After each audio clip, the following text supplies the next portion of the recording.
Olá, você vai ver nesta edição do Câmara Rio Notícias. No primeiro dia útil do horário de verão, o carioca acorda 1 hora mais cedo e aprova o novo horário oficial do país. Para quem sai cedo do trabalho, aproveita o restante do sol do dia. Dá até para pegar uma praia. Uma praia, com certeza. Previdência Social tem prejuízo de mais de 54 bilhões de reais por conta de benefícios fraudulentos. E na série Carioca do Bem, você vai conhecer o projeto Banho da Cidadania, que leva água e dignidade a moradores de rua. Isso aí vamos dizer que é um ato de amor, entendeu? A um ser humano, que isso é ser humano. Não saia daí, a gente volta já.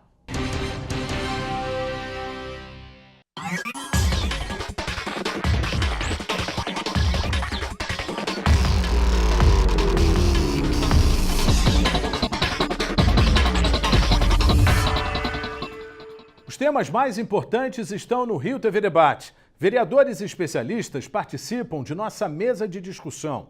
Assista todas as segundas, às 14h, aqui na Rio TV Câmara.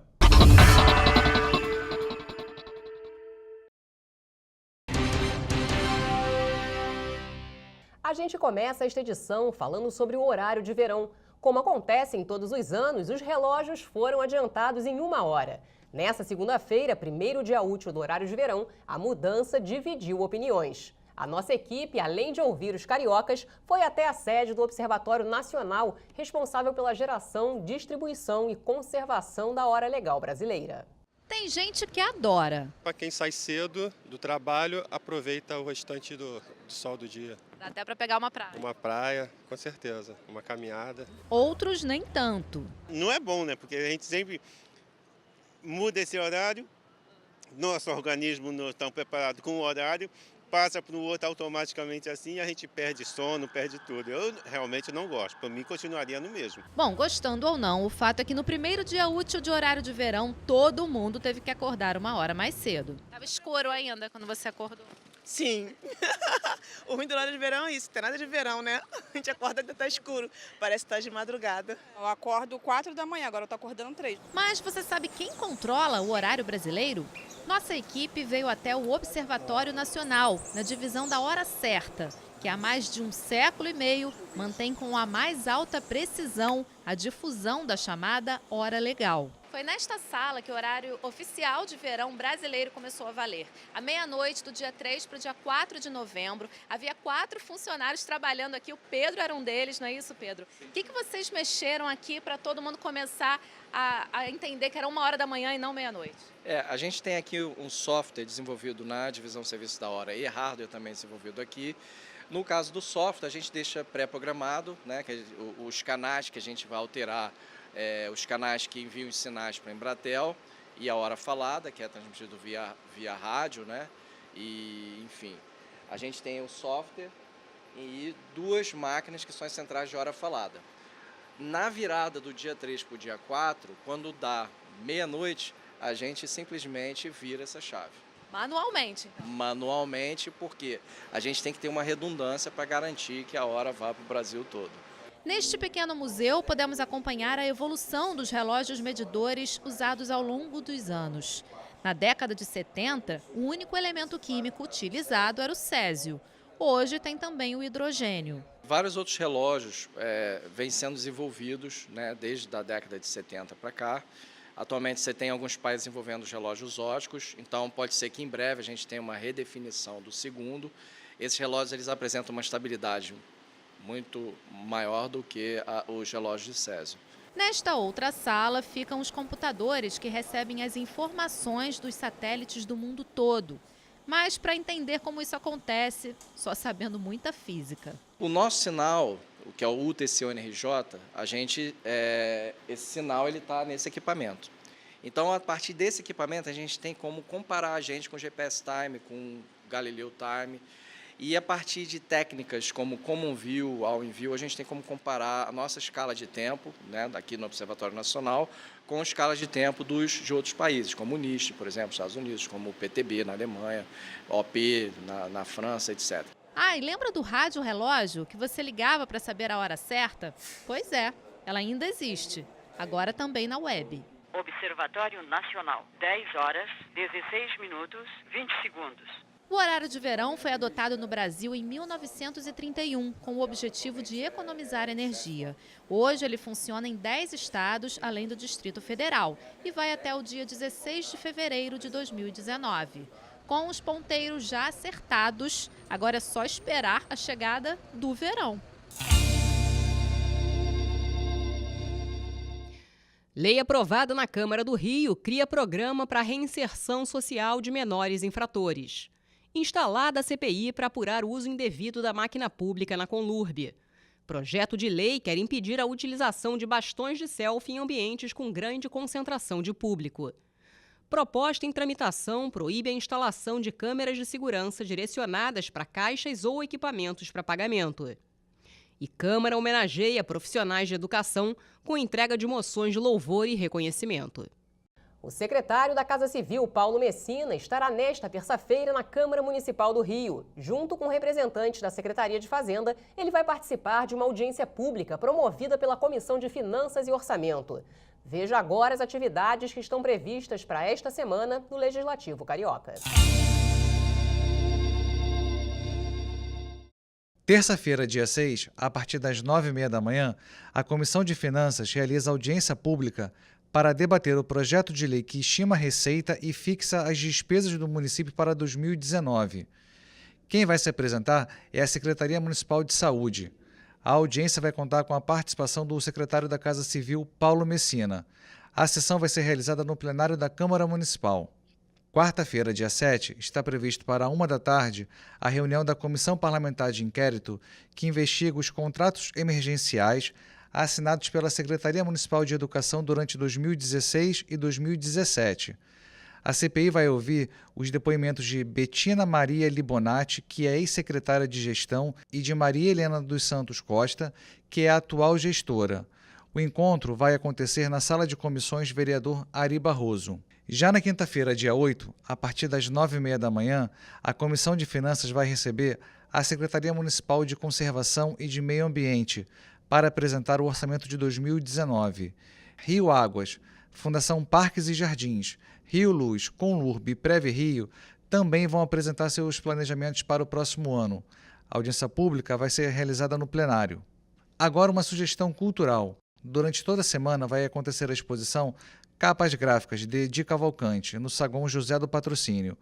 A visita pode ser feita entre 9 da manhã e 6 da tarde. A entrada é gratuita.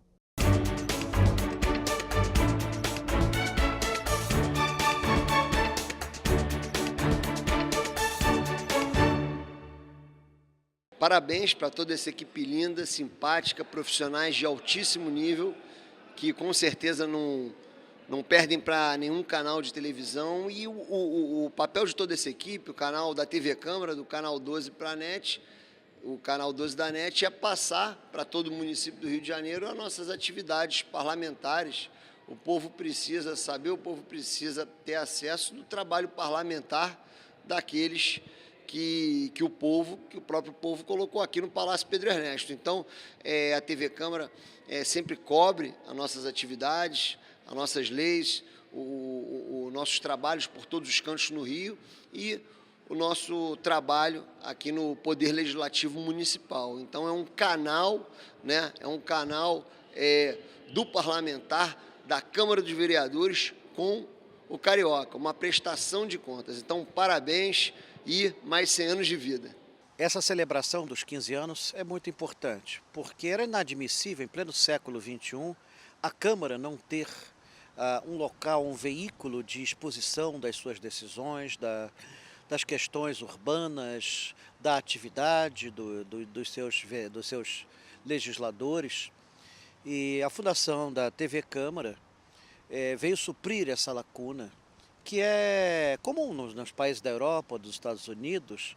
Você vê a atividade das pessoas com quem você elege, aumenta o nível de participação das pessoas nas eleições, mostra o trabalho de quem você votou e você acompanha a sua cidade. Você só pode amar aquilo que você conhece. Então a Rio TV Câmara possibilita isso, que você ame mais a sua cidade. Nós, vereadores, não temos essa cobertura da imprensa, da grande imprensa, e a gente sempre tem uma certa dúvida quando chega na Câmara de Vereadores, do alcance, do impacto da TV Câmara.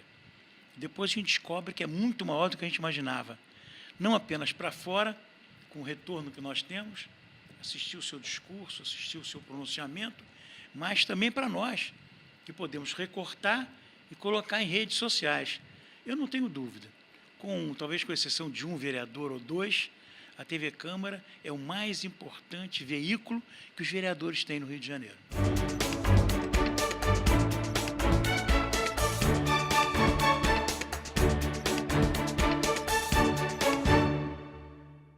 E você vai ver depois do intervalo. Projeto Banho da Cidadania leva água e dignidade à população de rua.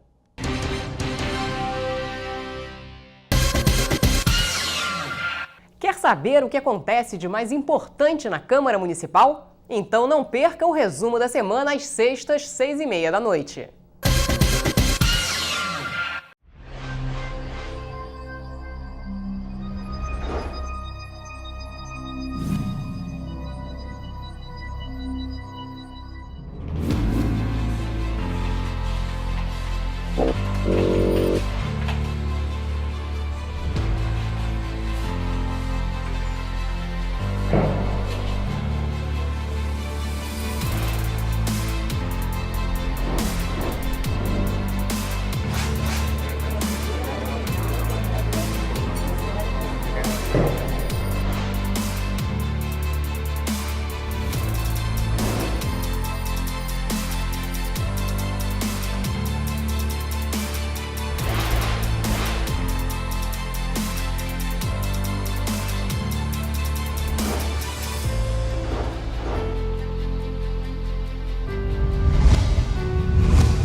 Uma conversa sobre os principais assuntos da cidade.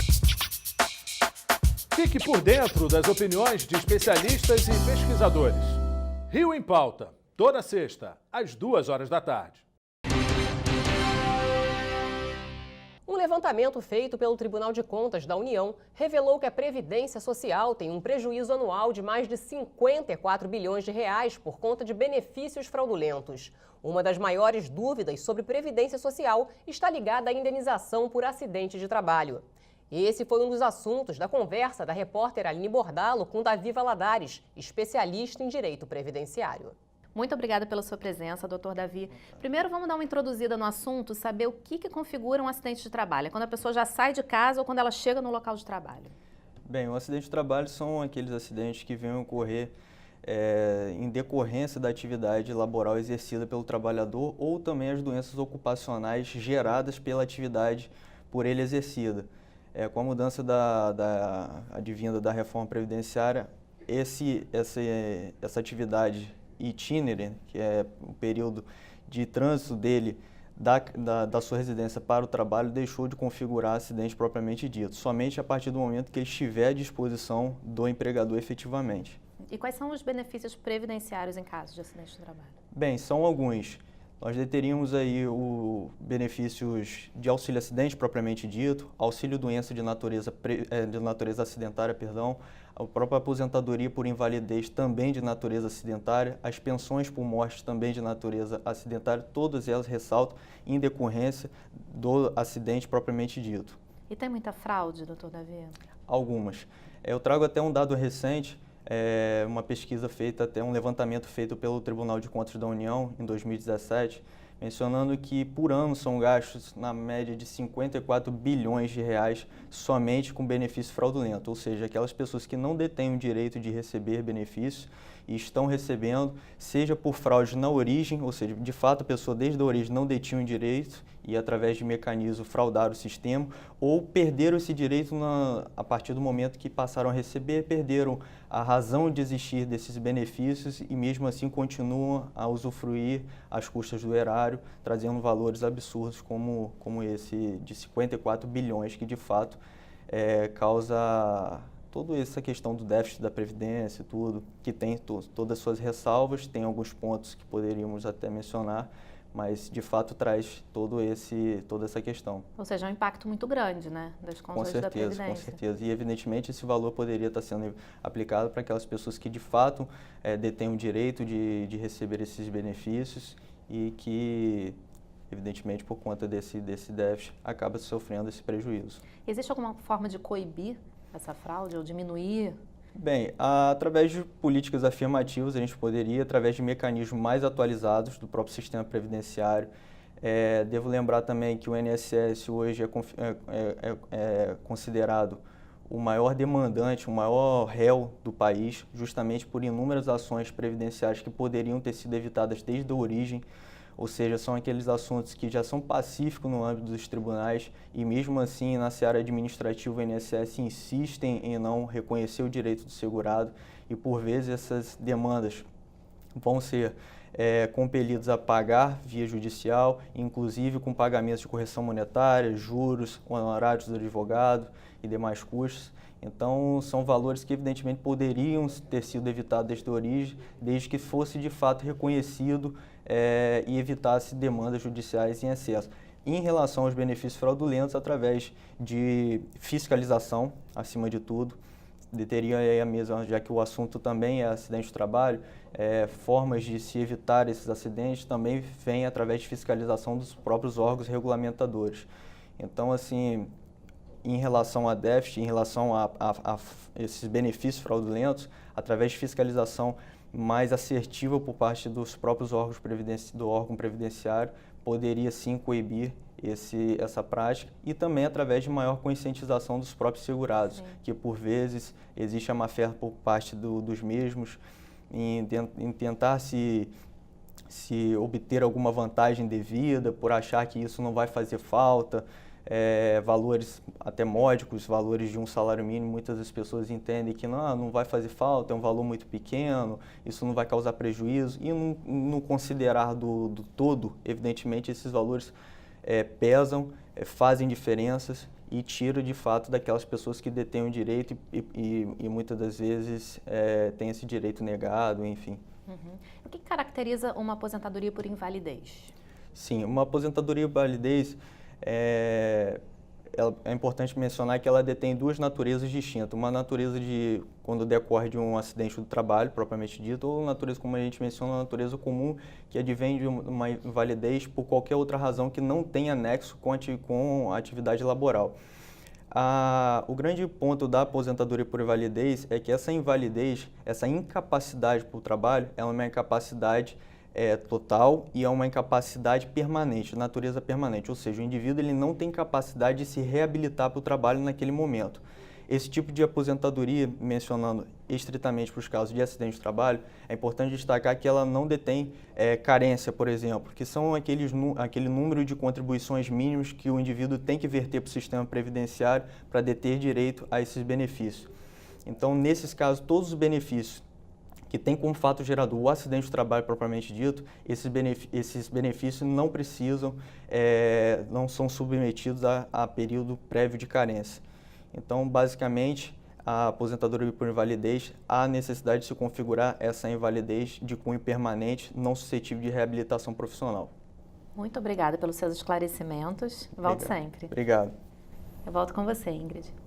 A Fundação de Apoio à Escola Técnica, a FAETEC, prorrogou as inscrições para os concursos de Educação Infantil, Ensino Fundamental, Ensino Médio e Ensino Técnico de nível médio até domingo, 11 de novembro. São quase 7.000 vagas. As inscrições devem ser feitas no site da Selecom, a organizadora do concurso. O sorteio das vagas acontece no dia 28 de novembro e o resultado final vai ser divulgado no dia 3 de dezembro. Você já ouviu falar do banho de cidadania? Pois é, um grupo de voluntários se reuniu para levar água aos moradores de rua. O projeto é itinerante. A ação não tem valor apenas pelo banho, mas pelo resgate que ela representa para os cidadãos que vivem na rua. O banho da cidadania é o tema da reportagem de hoje na nossa série Carioca do Bem.